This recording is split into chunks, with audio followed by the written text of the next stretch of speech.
Hello bull trackers दोस्तों, welcome to another episode of market चर्चा। तो दोस्तों, एसवीबी बैंक के कोलैप्स के बाद अब दुनिया भर के जो गवर्नमेंट्स, सेंट्रल बैंक्स और बैंक्स ये इवैल्यूएट करने की कोशिश कर रहे हैं कि इसका कितना इम्पैक्ट उनके ऊपर है या कितना सिस्टमेटिक रिस्क है। और हमारे आरबीआई ने भी अभी इंस्ट्रक्शंस दी हैं अपने बैंकों को और कंपनीज को भी कि इवैल्यूएट करिए और रिपोर्ट करिए कि कितना उनका एक्सपोजर इस बैंक में है। तो यहाँ पे दो प्रश्न उठते हैं। पहला ये कि क्या ये सब की वजह से फेड जो है वो अब इंटरेस्ट रेट्स को नहीं बढ़ाएगा या कम रफ्तार से बढ़ाएगा। तो फेड क्या करेगा दोस्तों, ये तो फेड को ही पता है, हम तो सिर्फ जो है अपना व्यूज़ शेयर कर सकते हैं।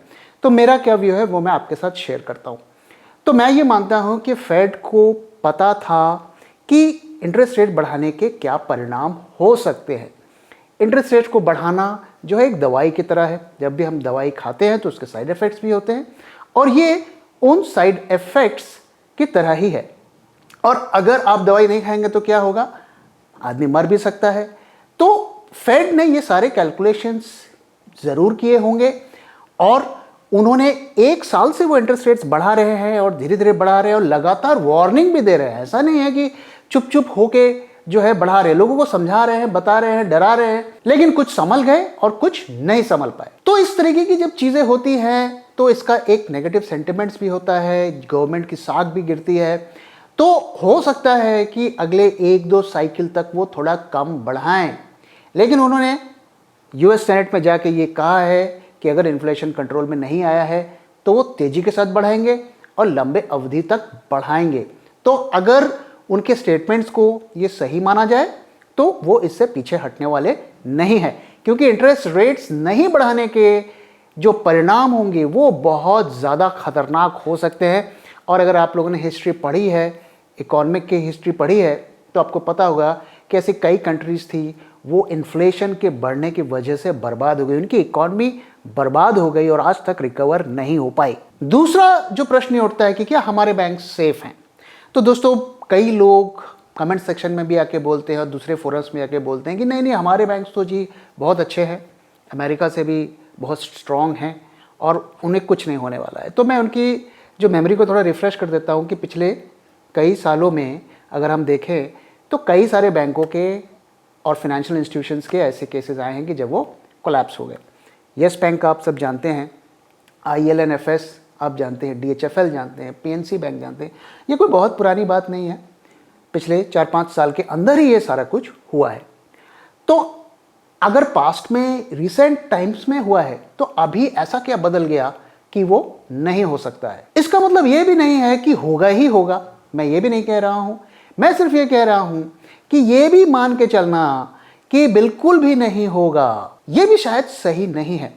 और आप देखिए USA में जो बैंक की जो सेविंग्स हैं वो $250,000, $2.5 लाख तक की जो आपकी डिपॉजिट्स हैं वो इंश्योर्ड होती हैं। $1 जो है 80 रुपये का होता है और 2.5 लाख इंटू 80 आप कैलकुलेट कर लीजिए, इतनी अमाउंट का पैसा वहाँ पे जो है इंश्योर्ड होता है। हमारे यहाँ पे 5 लाख का होता है। तो ये भी एक सोचने वाली बात है कि अगर सारे बैंक सेफ हैं तो इस रकम को बढ़ा दी जाए। तो ऐसा क्यों नहीं किया जा रहा है। तो अगर हम डिपॉजिट्स की बात करें, बैंक में जो डिपॉजिट्स हैं, और ये डेटा मुझे पढ़ने को मिला कि 170 लाख करोड़ डिपॉजिट्स जो हैं जो बैंक में लोगों की पड़ी हुई हैं। और आपको ये फिगर तो बहुत बड़ी दिख रही होगी, लेकिन हमारे देश की जो पॉपुलेशन है उसको भी इसको आप कंसिडर करिए। तो इतनी सेविंग्स पड़ी हुई हैं और इसमें से जो करीब 110 लाख करोड़ जो है वो डोमेस्टिक सेविंग्स है, मतलब कि आपकी हमारी जो फैमिली की सेविंग होती है वो सेविंग्स है। तो इसको बेस मानकर ये जो है कहा जा रहा है कि काफ़ी हद तक हम सेफ हैं। लेकिन काफ़ी हद तक हम सेफ हैं तो ये सेविंग्स आज की तो है नहीं, ऐसी सेविंग्स तो पास में भी थी, तो वो बैंक्स क्यों कोलैप्स हो गए। ज़रूर ये जो सेविंग है ये एक तरीके की सेफ्टी जो है हमारे बैंक्स को ज़रूर दे रही है। लेकिन कल कोई ऐसी डेवलपमेंट हो जाती है, मान लीजिए कोई बड़ा इंडस्ट्रियलिस्ट जिसने बहुत सारा लोन लिया हुआ है बैंक से वो भाग जाता है और देश में एक रोज़गार का संकट क्रिएट हो जाता है, जिसकी वजह से लोग जो है बैंकों से पैसा निकालना शुरू कर देते हैं। तो क्या ये सिचुएशन नहीं आ सकती? आप मुझे बताइए कमेंट करके कि आप इस तरीके की सिचुएशन में हमारे बैंक्स प्रॉब्लम्स में आ सकते हैं या नहीं, इस पे एग्री करते हैं या नहीं। किसी भी बैंक के लिए सबसे बड़ा खतरा ये होता है कि कोई न्यूज़ आए या कोई ट्रिगर आए और जिसकी वजह से उनके कस्टमर्स अगर जो है लगातार बैंक से अपना पैसा निकालना शुरू करें तो वो बैंक जो है प्रॉब्लम में आ सकता है। इसलिए मैंने पहले भी शेयर किया था कि हमें कोशिश करना चाहिए कि अपने हम सेविंग्स को डिस्ट्रीब्यूट करके रखें मल्टीपल बैंक्स में। आइए दोस्तों, अब मार्केट की बात करते हैं और देखते हैं कि आज मार्केट में क्या हुआ। तो पहले कल की बात करते हैं दोस्तों। कल मैंने आपसे कहा था कि हमारे एल्गो ने निफ्टी और बैंक निफ्टी दोनों में सेल सिग्नल दे दिया है और हमने आपके साथ लेवल्स भी शेयर किए थे। 17,281 ये निफ्टी का लेवल था और बैंक निफ्टी का था 39,670 और इससे नीचे हमने शॉर्ट साइड पर रहने को कहा था। जब तक ये क्रॉस नहीं करता है आप शॉर्ट्स को राइट कर सकते हैं। और कल मैंने आपके साथ शेयर किया था कि किस तरीके से जो है ह्यूज अमाउंट ऑफ जो है कॉल राइटिंग्स हुई थी करीब 4.3 करोड़ कॉन्ट्रैक्ट्स की और सिर्फ 75 लैक्स जो है कॉन्ट्रैक्ट्स पुट के ऐड हुए थे। और ये ऐसा लग रहा था कि ये थोड़ा ज़्यादा हो गया है क्योंकि मार्केट में मोमेंटम नहीं था और इतनी सारी शॉर्ट पोजीशंस जो है बन गई थी और ऐसा लग रहा था कि अगर एक पॉजिटिव ट्रिगर आएगा तो हो सकता है कि हेवी शॉर्ट कवरिंग स्टार्ट हो। आज जब मार्केट खुलता है तो नॉर्मल तरीके से खुलता है और बहुत ज़्यादा जो है बेरिशनेस इंडिकेट भी नहीं कर रहा होता है मार्केट। थोड़ा बहुत हमें ग्रीन्स भी देखने को मिलता है और यहाँ पर हमें कॉल्स में भी एडिशन देखने को मिलती है और पुट्स में भी देखने को मिलती है। और यहाँ पे आप देखिए, जैसा कि मैंने कल शेयर किया था कि चांसेस है कि एक शॉर्ट कवरिंग शुरू हो जाएगी। तो जब ये राइज यहाँ पर होता है तो तेजी के साथ जो है कॉल्स अनवाइंडिंग होती है। जिन्होंने कॉल्स को राइट किया था वो ऑप्शन सेलर्स जो है अपने कॉल्स को जो है पूरी तरीके से एग्जिट करने की कोशिश करते हैं। लेकिन यह सस्टेन रैली नहीं होती है और आगे जाके फ्रेश शॉर्ट्स क्रिएट होते हैं और थ्रू आउट द डे हम देखते हैं कि कॉल्स क्रिएट होते रहे। वहीं अगर हम पुट्स की बात करें तो पुट्स में कोई खास एडिशंस नहीं हो रहे हैं। बिल्कुल आप देखिए एक तरीके से फ्लैट है। इनफैक्ट यहाँ पर पुट्स की पोजीशन भी थोड़ी काटी गई है। तो ओवरऑल ऑप्शंस मार्केट में अभी भी हेवी शॉर्ट पोजीशंस बनी हुई दिख रही हैं और काफ़ी सारे कॉल्स को आज भी राइट किया गया। आज अगर हम डेटा की बात करें तो करीब 2.65 करोड़ सीईज राइट किए गए और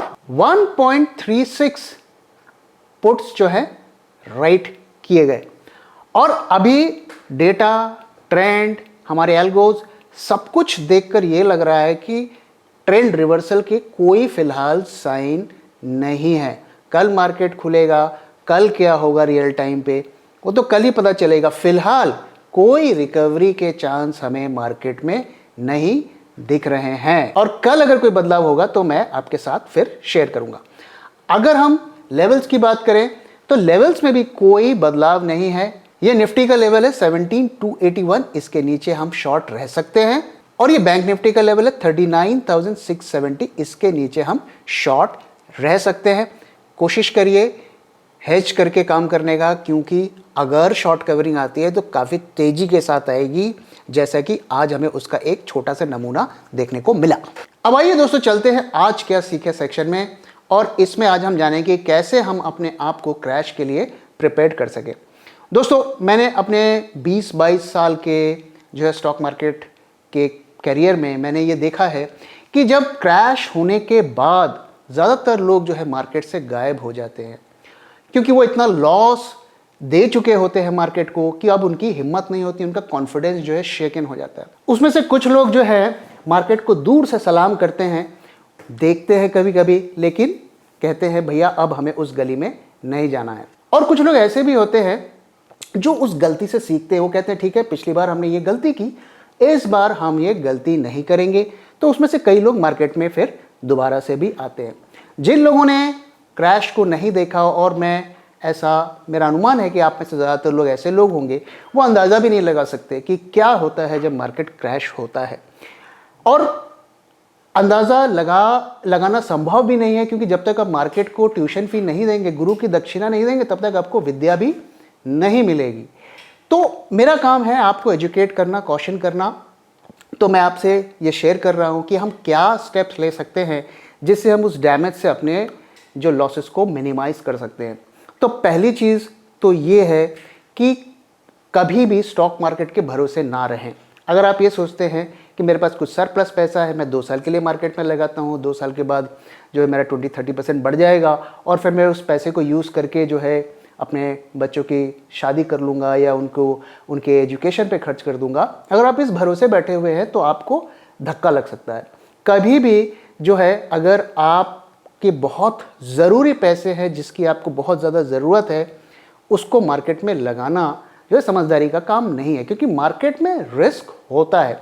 इसलिए अगर कुछ ऐसा पैसा आपको लगता है कि हमें अगले 2 साल में ज़रूरत पड़ सकती है, 3 साल में ज़रूरत पड़ सकती है, तो उसे बेटर होगा कि निकाल कर किसी गारंटीड रिटर्न वाले प्लान्स में लगा दे। दूसरी चीज़ ये कि बिल्ड योर रिजर्व्स। जब मार्केट क्रैश होता है तो बहुत जो स्टॉक्स है वो कौड़ियों के भाव मिलते हैं, लेकिन उस वक्त प्रॉब्लम क्या होती है कि आपके पास पैसे नहीं होते। क्योंकि अगर पैसे आपके पास होते हैं तो आप थोड़ी थोड़ी गिरावट में खरीदते रहते हैं, और जब फाइनल फॉल तक पहुंचता है आपके जेब में पैसे नहीं होते, और तब आप सोचते हैं कि काश मैं थोड़े पैसे बचा लेता और मैं शेयर्स को इतने सस्ते भाव पे खरीद लेता।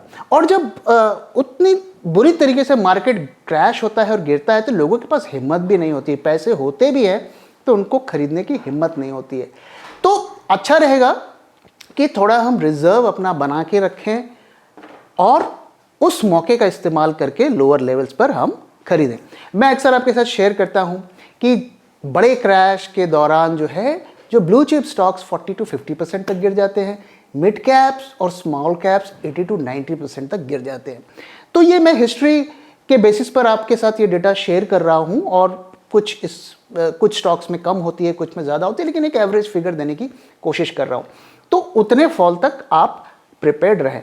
कभी भी ये ना सोचें कि अरे ये स्टॉक तो इससे ज़्यादा नहीं गिरेगा या ये इंडेक्स तो इससे ज़्यादा नहीं गिरेगा। ऐसा कोई लॉ मार्केट में नहीं होता है, ना चढ़ने का ना गिरने का। तीसरी चीज़ आप क्या कर सकते हैं कि आप जो है उन स्टॉक्स को जो है एग्जिट कर दे जो वीक हैं, जो परफॉर्म नहीं कर रहे। जो आपका स्टॉक बुल मार्केट में अच्छा परफॉर्म नहीं किया, वो बेयर मार्केट में क्या अच्छा परफॉर्म करेगा।